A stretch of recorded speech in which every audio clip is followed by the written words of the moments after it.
നമസ്കാരം. മലയാളി വാർത്ത ഇൻസൈഡിലേക്ക് സ്വാഗതം. അമേരിക്ക, ഇസ്രയേൽ തുടങ്ങിയ എതിരാളികൾക്കെതിരായ പ്രതിരോധമായി മാത്രമല്ല, ആവശ്യമെങ്കിൽ ആക്രമിക്കാനും കൂടിയാണ് ഇറാൻ തങ്ങളുടെ ആയുധ സംഭരണി നിറച്ച് തയ്യാറാക്കി വച്ചിരിക്കുന്നത് എന്ന് വെല്ലുവിളിച്ച് ഇറാൻ സൈന്യം. ഇറാന് റഷ്യയും ചൈനയും കൊറിയയും പിന്തുണ ഉണ്ട് എന്ന ഭയവും ഇറാന്റെ ആണവായുധങ്ങളുടെ ശേഖരവും ഇസ്രയേലിനെ പോലും ഭയപ്പെടുത്തുന്നുണ്ട് എന്ന രീതിയിലുള്ള റിപ്പോർട്ടുകളും പുറത്തുവരുന്നു.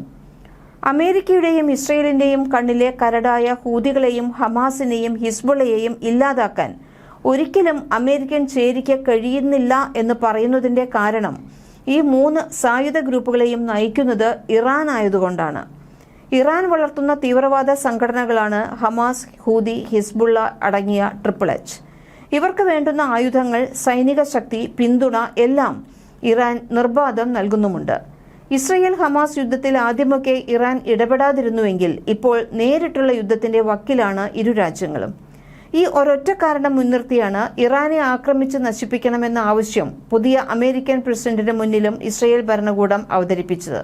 കുറച്ചുനാൾ മുമ്പ് ഇസ്രയേലിലേക്ക് ഇറാൻ നടത്തിയ ആക്രമണത്തിന് തിരിച്ചടി എന്ന രൂപത്തിൽ വൻ തയ്യാറെടുപ്പോടെ ഇറാനെ ലക്ഷ്യമിട്ട് ഇസ്രയേൽ അമേരിക്കൻ വ്യോമാതിർത്തിയിൽ നിന്ന് നടത്തിയ ആക്രമണത്തിൽ ഇറാന്റെ ആണവ കേന്ദ്രങ്ങൾ ഉൾപ്പെടെ തകർന്ന് തരിപ്പണമായി എന്ന് ഉറപ്പിച്ചിരുന്നു.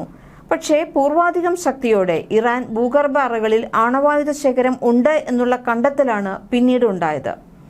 ഇപ്പോൾ ലോകരാജ്യങ്ങൾക്ക് മുന്നിൽ ഇറാന്റെ ഇസ്ലാമിക് റവല്യൂഷൻ ഗാർഡ്സ് തുറന്നുകാട്ടിയിരിക്കുന്നത് ഒരേ സമയം ലോകത്തെ അത്ഭുതപ്പെടുത്തുകയും അമേരിക്കയെയും ഇസ്രയേലിനെയും ആശങ്കപ്പെടുത്തുകയും ചെയ്യുന്ന ദൃശ്യങ്ങളാണ്.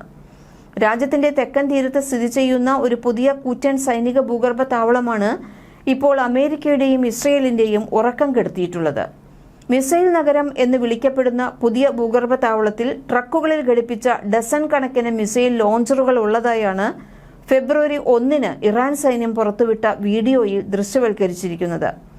ഇറാൻ സൈന്യത്തിന്റെ chief commander major general Hussain സലാമിയും naval force chief rear admiral Alireza താങ്സിരിയും ചേർന്ന് സഞ്ചരിക്കുന്ന മിസൈൽ ലോഞ്ചറുകൾ സ്ഥാപിച്ചിരിക്കുന്ന ഭൂഗർഭ തുരങ്ക ശൃംഖല പരിശോധിക്കുന്നതായാണ് 2 മിനിറ്റ് ദൈർഘ്യമുള്ള വീഡിയോയിൽ കാണിക്കുന്നത്. 5 മിനിറ്റ് പോലും വേണ്ട ഇത് വിന്യസിക്കാനും വിക്ഷേപിക്കാനും. വൻ പ്രഹരശേഷിയുള്ള ക്രൂയിസ് മിസൈലുകളുടെ ആസ്ഥാനമാണ് ഈ താവളം. ഭൂഗർഭ താവളത്തിനുള്ളിൽ നിന്നുകൊണ്ട് വീഡിയോയിലൂടെ താങ്സിരി ഇത് വ്യക്തമാക്കുകയും ചെയ്യുന്നുണ്ട്. ഈ മിസൈലുകൾക്ക് 1000 കിലോമീറ്ററിലധികം ദൂരപരിധിയുണ്ട് എന്നുള്ളതും ഇലക്ട്രോണിക് യുദ്ധത്തെ ചെറുക്കുന്നതിനുള്ള ആന്റി ജാമിംഗ് സംവിധാനങ്ങൾ സജ്ജീകരിച്ചിട്ടുണ്ട് എന്നും ഇറാനിയൻ വാർത്താ ഏജൻസി IRNA റിപ്പോർട്ട് ചെയ്യുന്നു. ഇത്തരത്തിലുള്ള ഇറാനിലെ 3ാമത്തെ താവളമാണ് ഇതെന്നും IRNA റിപ്പോർട്ട് ചെയ്തിട്ടുണ്ട്. ജനുവരി പകുതിയോടെ പേർഷ്യൻ തീരപ്രദേശത്ത് ഇറാൻ നാവികസേന മറ്റൊരു ഭൂഗർഭ കപ്പൽ വിരുദ്ധ മിസൈൽ ബേസ് അനാച്ഛാദനം ചെയ്തിട്ടുണ്ടായിരുന്നു.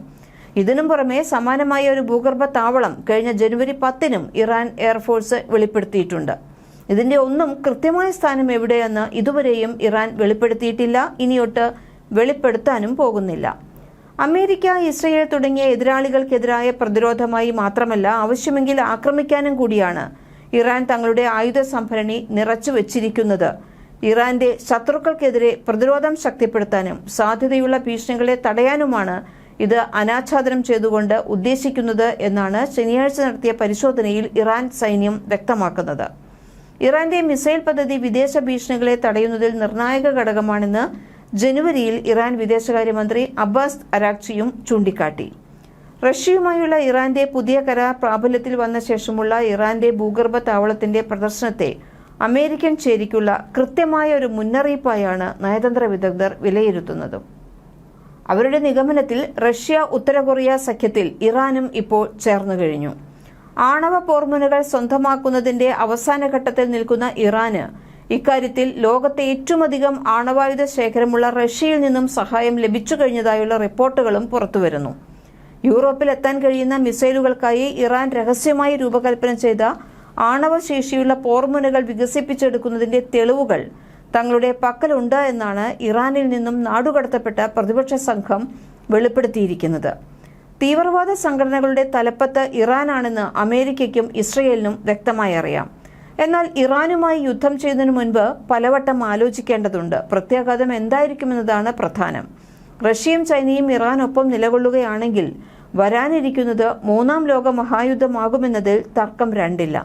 ഇതുകൂടി കണക്കുകൂട്ടിയാണ് അമേരിക്കയും ഇസ്രയേലും ഇറാനെതിരെ നേരിട്ടുള്ള ഒരു യുദ്ധം ഒഴിവാക്കാൻ പരമാവധി ശ്രമിക്കുന്നത്. അണുബോംബ് സൃഷ്ടിക്കാൻ ഇറാൻ ഇതുവരെ തീരുമാനിച്ചിട്ടില്ല എന്ന് അമേരിക്കൻ സെൻട്രൽ ഇന്റലിജൻസ് ഏജൻസി കഴിഞ്ഞ വർഷം വിലയിരുത്തിയിട്ടുണ്ടായിരുന്നു. എങ്കിലും ഇറാൻ ആണവായുധങ്ങളുടെ പണിപ്പുരയിലാണെന്ന് ഇസ്രയേൽ ആരോപിക്കുന്നുമുണ്ട്.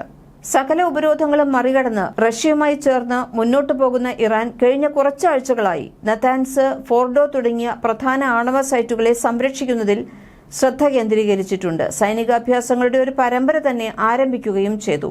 ഇത് പശ്ചിമേഷ്യയിൽ വീണ്ടും സംഘർഷത്തിന്റെ അന്തരീക്ഷമാണ് സൃഷ്ടിച്ചിട്ടുള്ളത്. കടുത്ത ഇറാൻ വിരോധിയായ അമേരിക്കൻ പ്രസിഡന്റ് ഡൊണാൾഡ് ട്രംപിന് ഇറാനെ ആക്രമിക്കണമെന്ന താൽപര്യമുണ്ടെങ്കിലും നിലവിലെ യാഥാർത്ഥ്യം അമേരിക്കയെ ഇതിന് അനുവദിക്കുന്നില്ല. ഇറാനെതിരായ ഏതൊരു നീക്കവും പശ്ചിമേഷ്യയിലെ അമേരിക്കൻ സൈനിക താവളങ്ങളുടെ നിലനിൽപ്പ് തന്നെയാണ് അപകടത്തിലാക്കുക.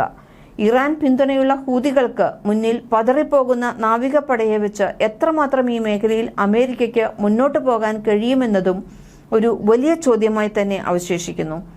ഗാസയിൽ നിന്നും പാലസ്തീനുകളെ തുരത്താൻ അമേരിക്കയും ഇസ്രയേലും ശ്രമിക്കുകയാണെങ്കിൽ ഹൂതികൾക്കും ഹിസ്ബുള്ളയ്ക്കും ഹമാസിനുമൊപ്പം ഇസ്ലാമിക് റിപ്പബ്ലിക് ഓഫ് ഇറാനും നേരിട്ട് യുദ്ധത്തിന് ഇറങ്ങാൻ സാധ്യതയുണ്ട് എന്നുള്ള വെളിപ്പെടുത്തലുകളും വരുന്നു. ഇതിന് തങ്ങൾ തയ്യാറാണ് എന്ന സൂചനയാണ് സൈനിക ഭൂഗർഭ താവളം വഴി ഇറാൻ ഇപ്പോൾ അമേരിക്കൻ ചേരിക്ക് നൽകിയിരിക്കുന്നത്. അത് വളരെ വ്യക്തമായ ഒരു സൂചന തന്നെയാണ് താനും. മലയാളി വാർത്ത ഇൻസൈഡ്.